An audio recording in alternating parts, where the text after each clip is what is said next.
이제는 어느 누구도 사람들을 고깃값, 똥값으로 사람의 죽음을 재단할 수 없게 되는 세상이 된 겁니다. 어제 영세 이틀짜리지만, 이틀짜리지만 청와대 출입기자니까. 근데 청와대 요즘에 제가 가고 나서 더 그런 것 같은데, 우연의 일치겠지만 청와대 뉴스가 너무 많이 나옵니다. 많죠. 네. 오늘도 엄청나게 많은데 지금 문제가 뭐냐면 안 써요. 기사를.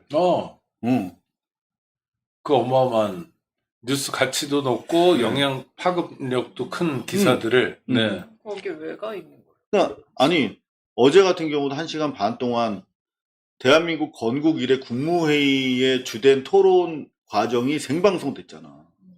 그러면 이 자체부터 시작해서 어마어마한 사건이란 말이에요. 마치 대통령 선거를 영상 TV 시대를 맞아서 마치 뭐 이렇게 케네디와 닉슨이 그 토론회를 벌인 것처럼 방송사적으로도 그건 되게 아주 혁명적인 사건이었잖아요.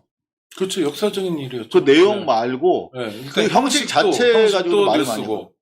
그러면 내용도 와 어마어마하고. 그렇잖아요. 이미지의 어떤 정치가 시작됐다부터 시작해서 방송이 대통령을 만드는 시대가 됐다. 뭐 많은 평가가 있는데 어제 10시부터 11시 한 40분까지 이어진 대통령실의 국무회의는 단군 이래, 소위 말하면 어전의 그 정승들과 왕의 애민 애족 사상과 토론이 처음으로 공개된 거잖아. 네.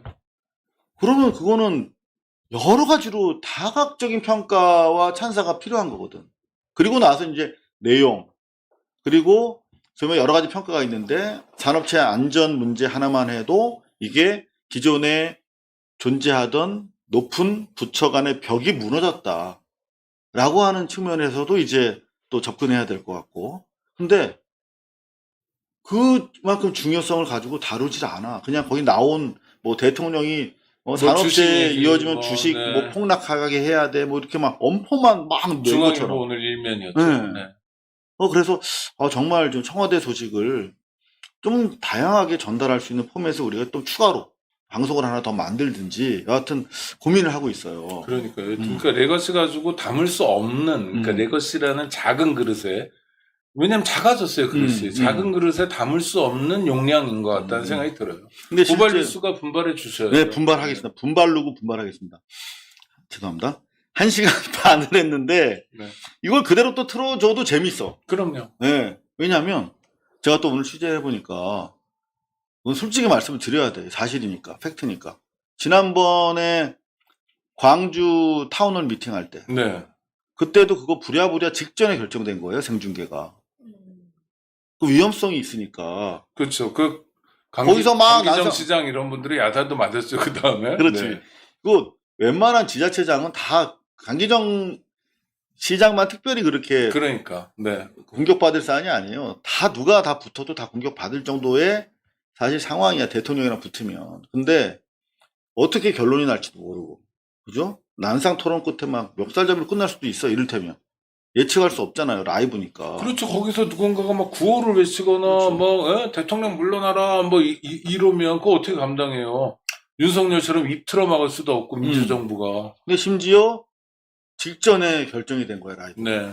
그리고 더 나아가서 참석자들도 원래는 우리 제주항공 유가족 전체가 들어오는 게 아니었어요. 일부만 뒤늦게 타운홀 미팅이 개최된다는 사실을 아시고 그 앞에서 피켓팅이나 좀 하자.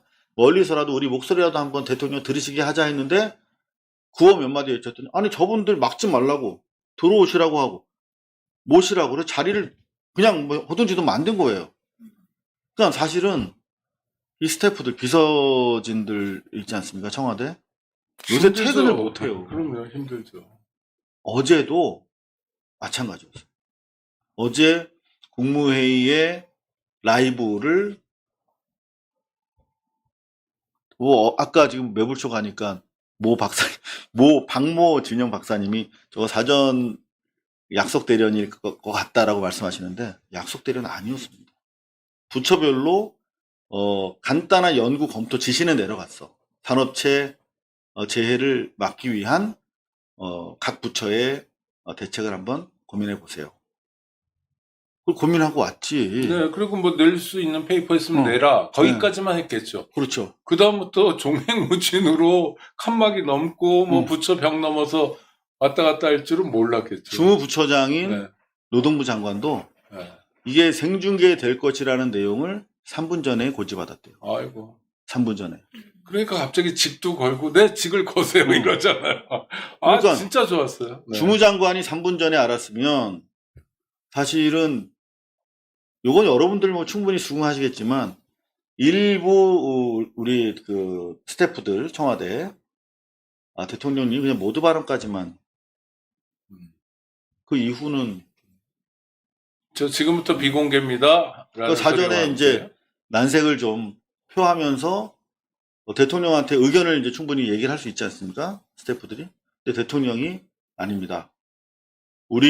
요거는 대통령의 멘트는 아닙니다. 제가 그 분위기를 전해 들은 내용이에요. 대통령의 워딩은 아닙니다. 대통령의 생각은 대충 이랬다는 거예요. 이게 문체부 장관 등 2명 빼고 나머지가 다 이번에 이제 새로운 정부 하에서 임명된 장관들이잖아요. 네. 그러니까 제대로 보여드리고 싶었던 거야 국민들한테. 그리고 이 중대재해를 예방하기 위해서 의제를 만들고 싶었던 거예요, 사회적으로. 그래서 광주 타운홀 미팅 때처럼 대통령이 결단한 겁니다. 근데 어떻습니까? 결과는 성공적이잖아요. 지금 각 부처 장관들도 그리고 청와대에서 대통령을 모시는 스태프들도 예상 못할 수준에서 대통령은 내다보고 결행하고 있는 거예요.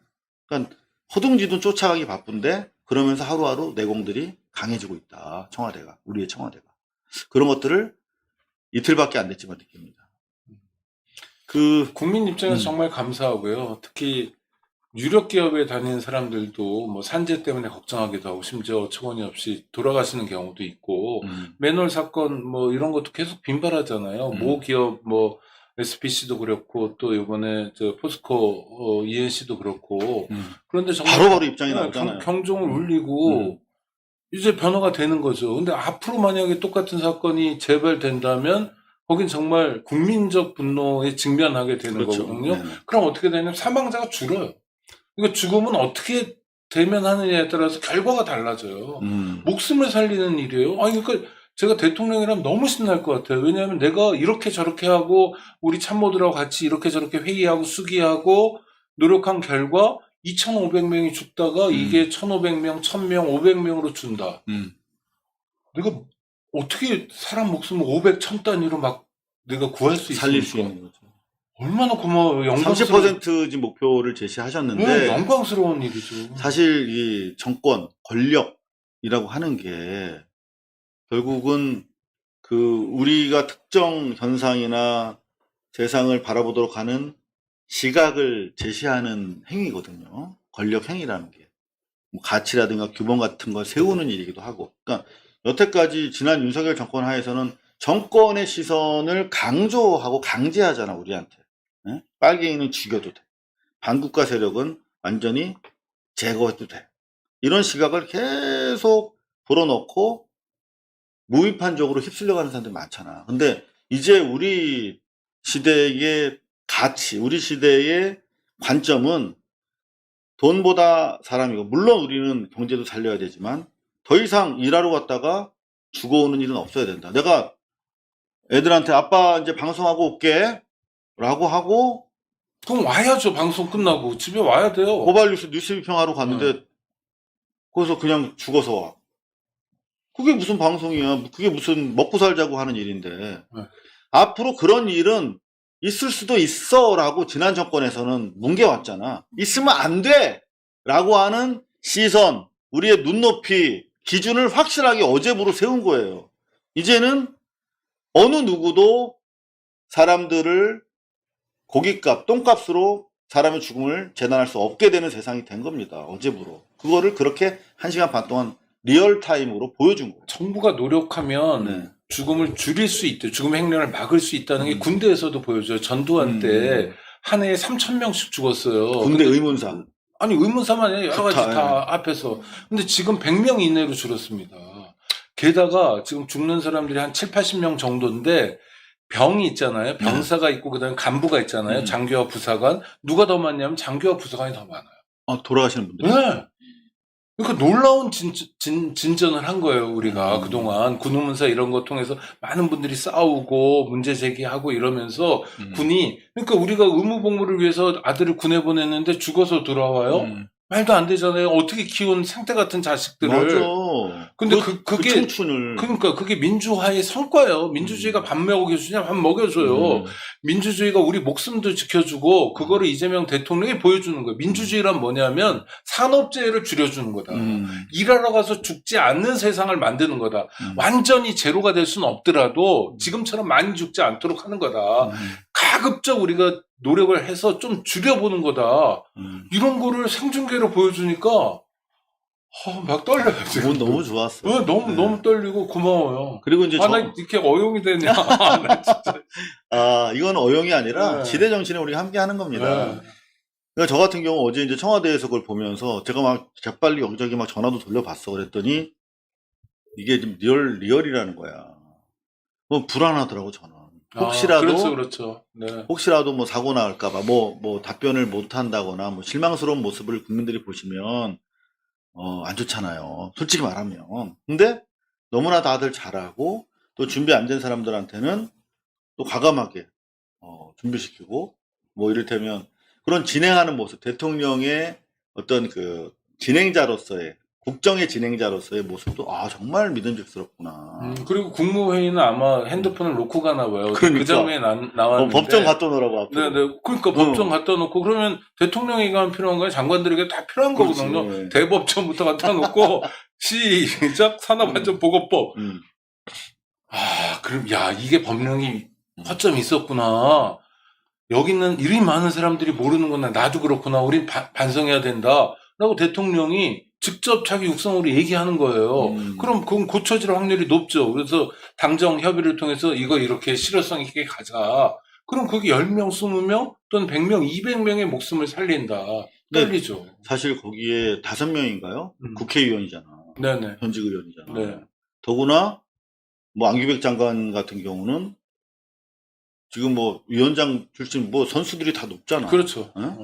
그러면은 바로 이제 입법 연계에 있어서도 대단히 효율적인 사실은 지금 캐비넷이거든요. 총리도 그렇고요. 네, 총리도 그러시고. 그래서 정말 이게 생산성 높은 회의가 되겠다.